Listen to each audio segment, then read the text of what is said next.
Okay, today we're going to build in LabVIEW something that we built earlier in the semester. Remember, we built an application that would read one file, data_5.csv, and then go to the next file, _6.csv, and so forth. And then we calculated the magnitude from the data file itself by pulling out specific accelerometer X, Y, and Z data from the file we were reading. So we're going to do that in LabVIEW today. So let's go ahead and get started. So I have the front panel on the left, diagram on the right. I'm going to go ahead and show my tools, select the tool palette so that we can show the tools, and I've also done Control H so that you can see the help. So what I'm going to start out with, I know that we need to use a file path, and I'm going to select a file path control, then I'm going to make it a little bit larger so we can see the file path. And here's kind of a nice thing in LabVIEW is I can just select that button, and then if I want the file path to that, it actually goes off and gets that data and puts that into the control. And that will pass in the data to the diagram in this icon, and now we can process it. So I know ultimately I want to go and I want to read the file. So I'm going to go to the File I/O palette, and I'm going to select Read Delimited Spreadsheet Data.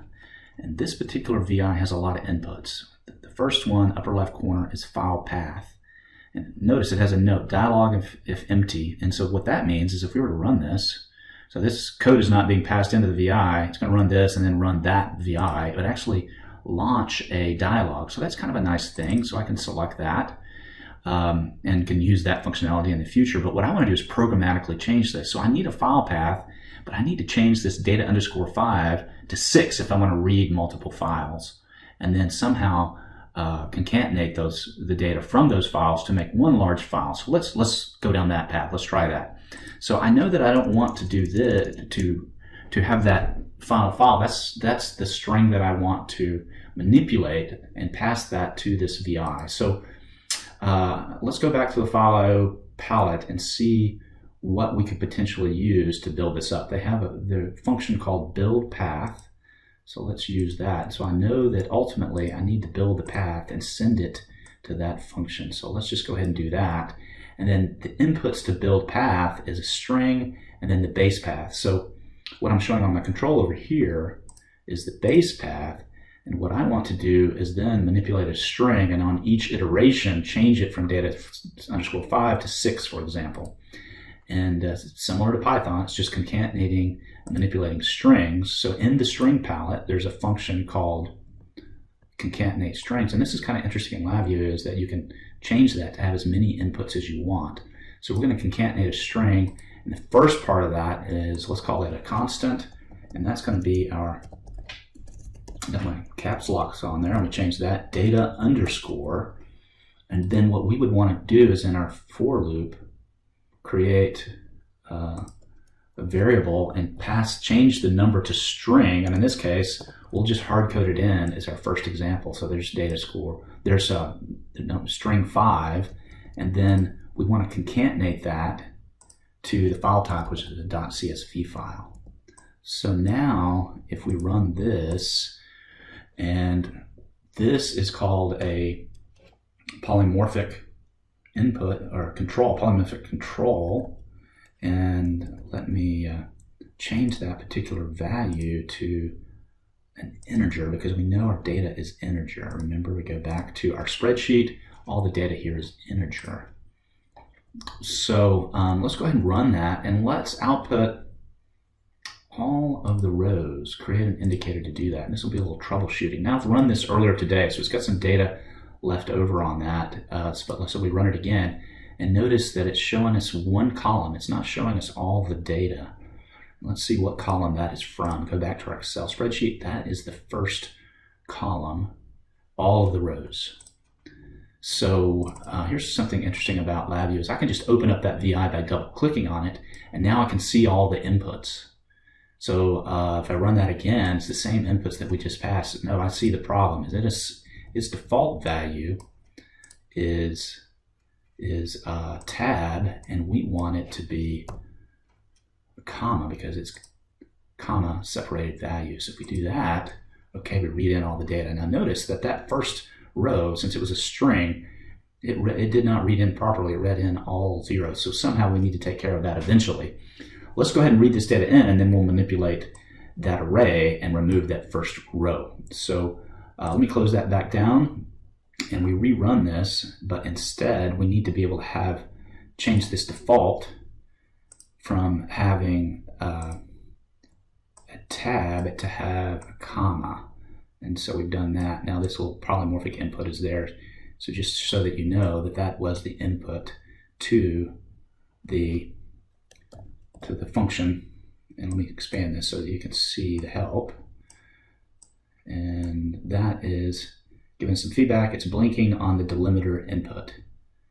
Okay, so now if we run this, we would expect to see all the data. And once again, that first row is 0. So let's see if we can change that and manipulate that. So let me make that visible. So this is all of our row data, and now we need to do some array manipulation. So we notice that this line is a thicker line. A 1D array is solid, and then a single element of an integer is real thin. So we know that that's a 2D array, and so I need to do an array manipulation. There's a lot of array functions here, and a function called index array, and array build array, search arrays. Let's see what might work for us. We might start out by looking either at array subset or index array. Now I happen to know that array subset is if you give it a two-dimensional array that gives you a two-dimensional output. So let's go ahead and use that. And so let's pass this data in, and then the way LabVIEW thinks about dimensions in arrays is it thinks of them as indexes. So this is going to give us start at row 0, but we want row 1, and then we want everything else, all the other rows, and so that's the length input. The default is all of them, and then we want all of the columns and all of the rest of the columns. I guess we could start at 6 here. Let's try that. And because we know that the accelerometer X data starts at 6, so if we have an output here, create an indicator, we use that as kind of our troubleshooting guide. And let's position this here so we can see it.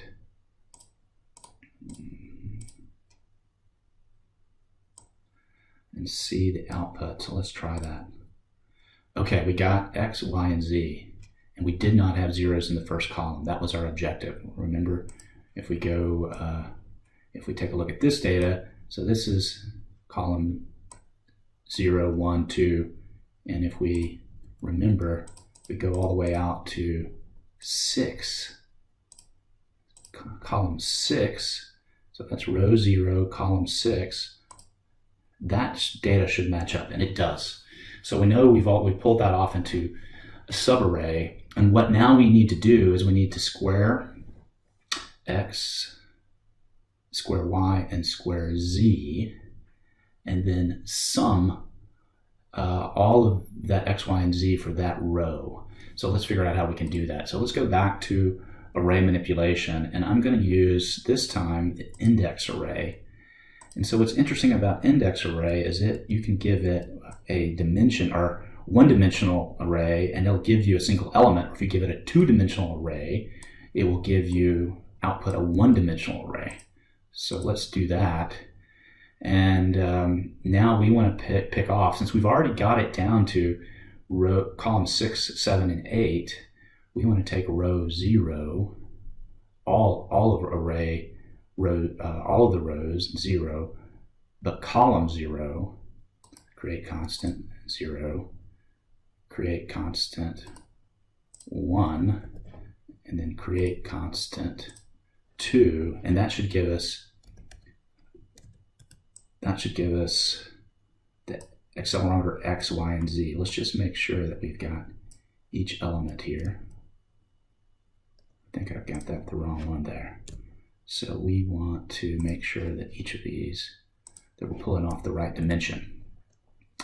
So it's all of the rows in column 0, all of the rows for column 1, and all the rows for column 2. All right, and then each of these should be a 1D array. So let's go ahead and test that. Create an indicator, and so that's a one-dimensional array. Create an indicator.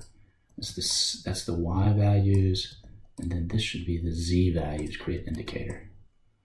All right, so now we've really kind of done some array manipulation here in LabVIEW, and you can see that I've got those three different controls or indicators there for X, Y, and Z. So let's just label that as X.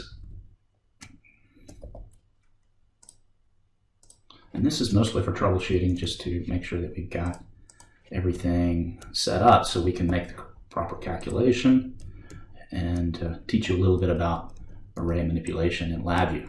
So let's, oops, I got to label this last one wrong. Let's label that as Z and run this. And now we have 137, 422, and 1922, X, Y, and Z. So if we go to 1, we see 88. We see 429, and we say 1870. Okay, so that looks proper. So what we want to do is, let me make a little space here. Often I program without even looking at the front panel. And we're just using these arrays for troubleshooting, and we know they're correct. So let's go ahead and delete those. Delete that, delete that. Control B removes the bad wires. And what we want to do is then I want to calculate from this subarray, I want to actually square each of those. So let's go back to numeric, and I know there's a square function on this palette, and we want to copy that 3 times. 2, 3. And now we're going to pull off the data using our wiring tool.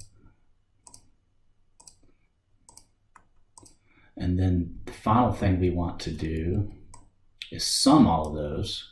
Go back to numeric, and they have this compound arithmetic function, and we can drag that open, but we have 3 inputs, and we're going to add each of those. And notice I could change that to the mode, whatever mode I want, but I do want to add them, so I'll leave that. And then the final thing we want to do is we want to then use a numeric function to take the square root, if you remember what the equation for the magnitude is. All right, that should give us the magnitude, Let's go ahead and graph that. Let's go ahead and put that in a graph. So I'm going to go and get a waveform graph, and let's rearrange this a little bit so I can see my graph. I've got all of my tools available here, and I'm going to just size that. And if I double click on that, it'll take me right to it. So notice I double clicked on the graph on the front panel, and it took me to where that was located in the diagram, and I wired that up.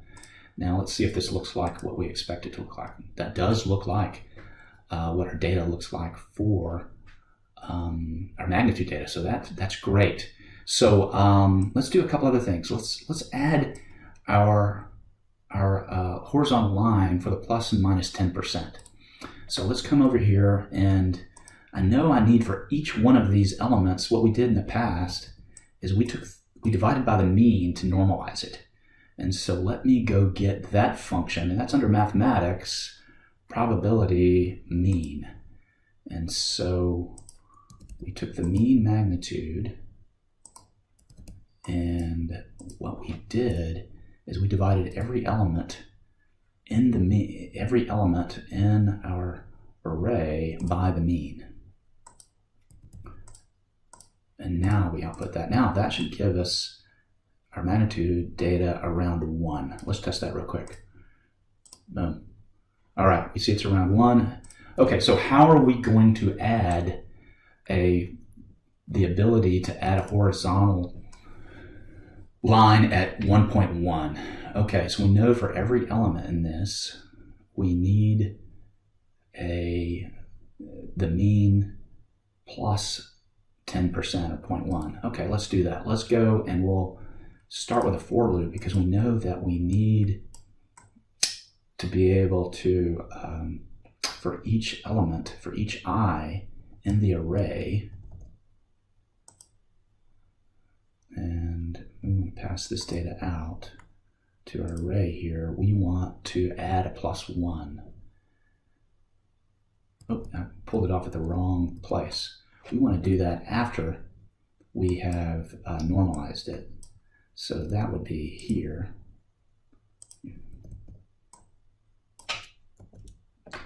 Okay, and then we need to know the length of this. So what's the length of this array? Go back to the array functions, array size, and we could just pull that off there, pull that down as the index. Okay, so that's making all of that work for us.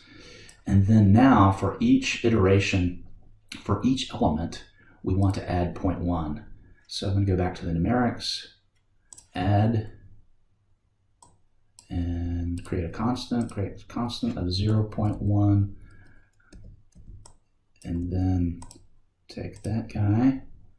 Now, I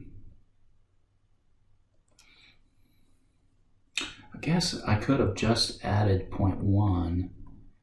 I needed to create an array, so that's why I'm going to take it through the for loop.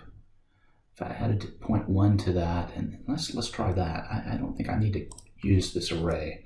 I think I can just, let's remove this guy, remove, rewire. So what I want to do is I want to add 0.1, create constant 0.1 to the mean.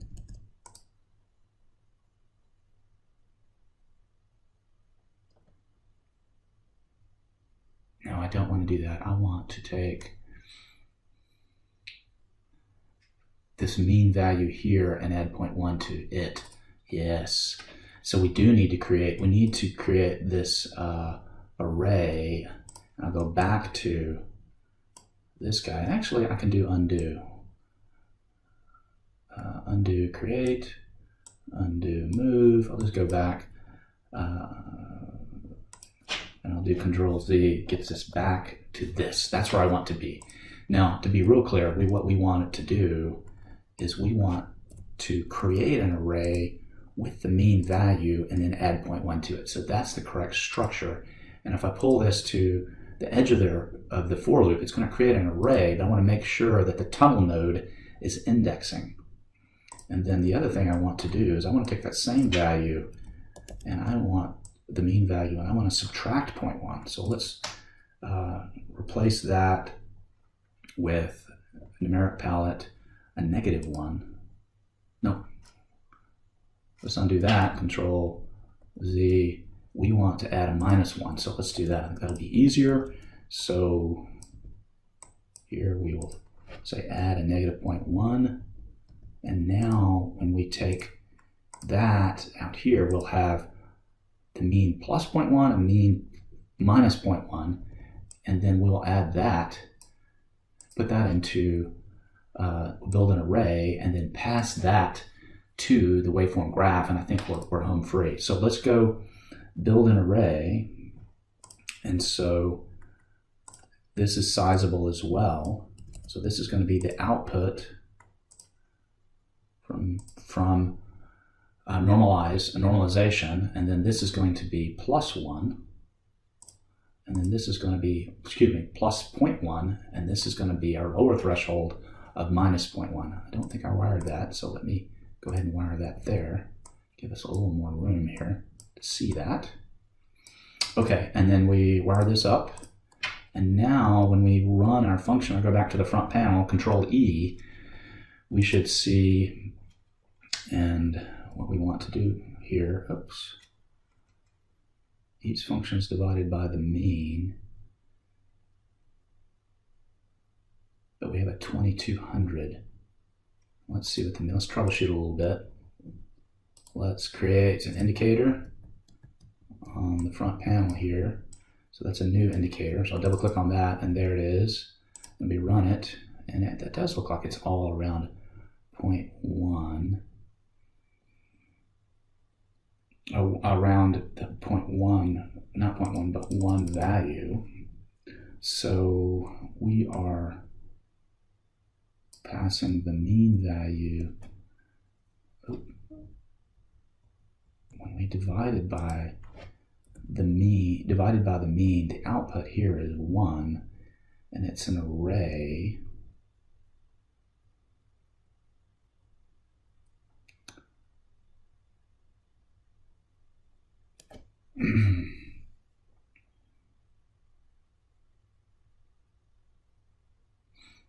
Let's see one last time here.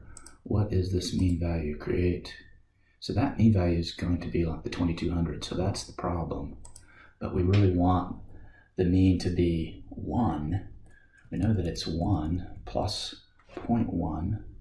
So now what we should have done is done this. We should have had the constant 1 added to plus 0.1 and minus 0.1. So let's do that. And now we should have the right output. So go back, run this. There we go, got 1.1 and 0.9. So it's good for you to see me troubleshoot that a little bit. So I'm going to leave it up to you to be able to do the final things here. For example, how would you ensure that your plots are properly labeled? Is you would want to come in here and change this. So this is your normalized magnitude, for example. Normalized magnitude. And actually made that a lot bigger than I needed to be.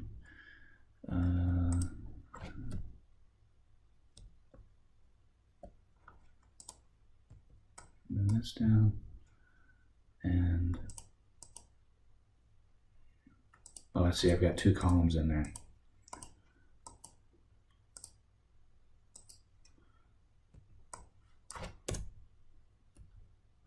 There you go.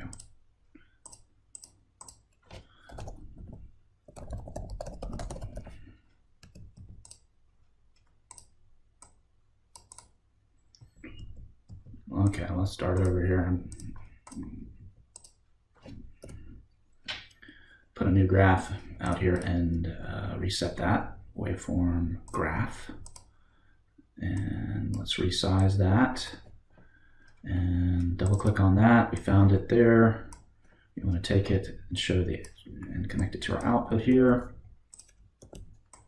And now we can come back, and I'll leave it up to you to change some of these variables. What I was trying to show there was that under legend, if you want to call this normalized magnitude, you could just type that in. And of course I mistyped it, magnitude. And then you could do that for the legend, for the Y and X axis. And then when you rerun this, you have the right output. So in your final applications for your tests and your exercises and your assignments, I'd like to see everything labeled properly. And so this is magnitude versus time, for example. And oh, by the way, we know this is 100 kilosamples per second, so that's milliseconds. Not 100 kilosamples, but 100 samples per second. So that is in counts, not milliseconds, but actually 0.1 milliseconds per count. So let's call this just counts here. All right. And that should be enough to get you fully acquainted with array manipulation and to be able to calculate the magnitude of the data, similar to what we did early in the semester with Python. Until next time.